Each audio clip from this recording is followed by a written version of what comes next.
Welcome back to Man vs. Weed, the organic, non-GMO, small batch craft cannabis review podcast. I'm your host, Tango Hotel Charlie. I hope everyone's doing well out there and smoking all the weeds. The election was yesterday here in Canada, and I hope Santa brought you lots of nice things. The last of my northern lights is now fully dry, and I will be locking myself in trim jail as soon as I'm done recording this podcast. It's looking like I might need a few more jars. R.I.P. my hands. So, as you saw in the title, it's King Tut by Poolboy. Poolboy is a brand by 314 Pure. 314 Pure was co-founded by Steve Clark and Corey Riley. Before the weed hustle, these two culture vultures worked in the oil and gas industry. These two decided to get rich in the planet-killing oil and gas industry, then use that money to buy their way into the legal cannabis market, while marketing themselves as the highest in craft cannabis using superior and green technologies, committed to a small batch high-yield harvest, and that they believe in growing the purest form of each strain, while being focused on a low environmental footprint. These guys love to call themselves small batch craft cannabis little guys, but more on that later. Big oil money has been eyeing up the Canadian legal market as well as investing in them since as early as 2014, well before legalization. Back then, oil money dirtbags felt well suited to transition from oil and gas to cannabis. They started letting oil and gas options expire and sinking money in cannabis. Energy company Lexaria had dreams of a cannabis field, with co-owner of the Lexaria oil field down in the States saying, "It's hard to make the transition from a two-person small pop and mom to something that can scale up to hundreds of employees. But we are experts at this." Lol. Who says pop and mom? Anyway, he went on to say, "My job is not to sell oil, cannabis, or even ladies' shoes, but instead to bring a return to my shareholders. If I can provide better returns on cannabis than ladies' shoes, then it's my obligation to the shareholders. The profit margins are higher in cannabis than in the oil business, and the growth rates are vastly stronger than in energy." So there it is. They thought they were experts that could just throw a bunch of money at it and make more money than oil. Forehead pinch. Anyways, back then, 314 Pure co-founders Steve Clark and Corey Riley worked for a little mom and pop called Nexen in Calgary, Alberta. Nexen is a Canadian oil and gas company that has now been purchased by China's largest offshore producer of oil and gas. The name Nexen has been scrubbed and has been replaced with the letters CNOOC, or the China National Offshore Oil Corporation. Corey and Steve worked at Nexen for around a decade, with Steve doing the buying and selling of barrels of oil on behalf of the company, and Corey doing the marketing. Corey worked there from 2007 to 2018, and Steve worked there from 2007 to 2015. Now I'm just going to make a guess here and say the reason they scrubbed the name Nexen was because in 2015, Nexen was responsible for one of the largest oil spills in Canadian history. 35 kilometers southeast of Fort McMurray, Nexen's self-proclaimed crown jewel of its oil sands operation released 5 million liters of emulsified oil, bitumen, water, and sand into the surrounding habitats. Despite showing up on satellite imagery for 2 weeks, workers didn't notice for a whole month. The spill detection didn't work, and the equivalent of 31,000 barrels impacted a number of land, shore, and water birds in the area, along with a waterfowl species that is protected by the Migratory Birds Convention Act. Nexen apologized and pled guilty in 2018 and was subsequently fined $750,000. Then, just 6 months after the oil spill in January 2016, 2 men were killed in an explosion while doing maintenance on the hydrogen compressor in the exact same Long Lake oil sands facility as the oil spill. The next day, Nexen CEO said it was one of the darkest days in the company's history. Except 1 year later, they finished an investigation on themselves and told the media it was all the fault of the victims. He said what they were doing was out of scope. In 2018, they were charged with 8 different violations, and they pled not guilty. However, by 2019, they seem to have changed the plea to guilty. Victim impact statements from the widow told first-hand accounts of how that day devastated their family. And the other victim's brother spoke of the disrespect from the company he felt from the way they blamed the victims in the media. Nexen Energy was fined $450,000 for the tragic incident. The maximum is $500,000. So Steve and Corey went from that to LARPing as small batch environmentally friendly craft cannabis? Okay. And the company's social media talks about it constantly, and the website is all about small batch craft cannabis. But what does that even mean?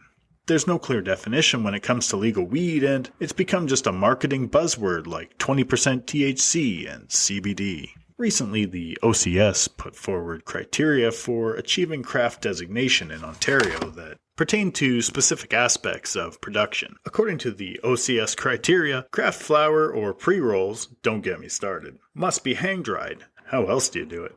Hand-trimmed? Sorry, no mangler machines. Hand-packaged. And it must be grown in a facility that produces less than 10,000 kilograms of cannabis, or the equivalent annually. So how much small batch craft cannabis does the 314 Pure facility in Alberta produce annually? Almost 40,000 kilograms. That's almost 4 times the OCS criteria. That is one big little batch. If you go to their 314 Pure website, right on the homepage, there's a picture of a giant metal machine with a circle of bud dispensers poised above a ring of metal bins. It looks to me like a packaging machine or trimming machine, so it would appear it's also not processed by hand. A funny aside, also on that homepage is the sentence my wife and I got a good confused laugh about. It says, "Our plants grow high to the ultimate cannabis connoisseur." I'll say it again. "Our plants grow high to the ultimate cannabis connoisseur." If you know what the fuck that means, holler at me on Twitter at StreetVillain and let me know, because I can't figure it out. So, is 35,000 kilograms of machine-processed cannabis your idea of small-batch craft cannabis? The other thing Steve and Corey co-founded is something called the Canadian Cannabis Exchange. This is another oil and gas crossover 314 Pure is bringing to the table. It works exactly like the oil and gas exchanges that are commonplace in that industry. Basically, it's a service where buyers and sellers can link up anonymously to buy and sell cannabis and cannabis derivatives at the presumably best price. Sellers provide detailed information such as harvest dates, moisture content, grow, trim, and cure methods, as well as bud size and distribution. I gotta say, as a customer, that information would be good to know as well. It would be nice if LPs provided it. Anyways, the CCX is fully involved with forging relationships with buyers and sellers by phone and setting up deals through the CCX service. It's completely free to use, except of course that commission-based success fee once the deal has been completed. I don't know, these guys with long-standing relationships with each other that co-founded both the LP and the CCX, brokering deals anonymously with other LPs for profit seems a little shady to me, but what do I know? I'm sure the argument is something along the lines of, don't hate the player, hate the game. King Tut, aka King T, or Tutankhamun, is a descendant of the strain AK-47. It is a sativa classification. Mine tested at, wait for it, 20% THC. According to the creepy Poolboy website, I could do without the weird innuendo. It should smell skunky and sour and taste floral and citrus. Sure. Its listed terpenes are myrcene, caryophyllene, and pinene, or beer, black pepper, and pine trees. They say it develops these characteristics during its 60-day flower cycle, a short 8.5 weeks. It was packaged February 25th, 2021, making it 7 months old. Fresh. It was $22 for 3.5 grams, making it about $6.30 a gram, or $176 an ounce. Yikes. With tax, that's almost $200 an ounce for weed that was packaged 7 months ago. Who knows when it was actually harvested? It came packaged in a cool pastel blue Ziploc pouch with a bright yellow label. However, the tearaway strip failed and I had to cut my way into the bag with scissors, and the label tore down the side. When I finally got into the bag, there was no terps to be smelled at all. If you put your nose in the bag, you might catch the faintest signature of a terp ghost, but don't expect much.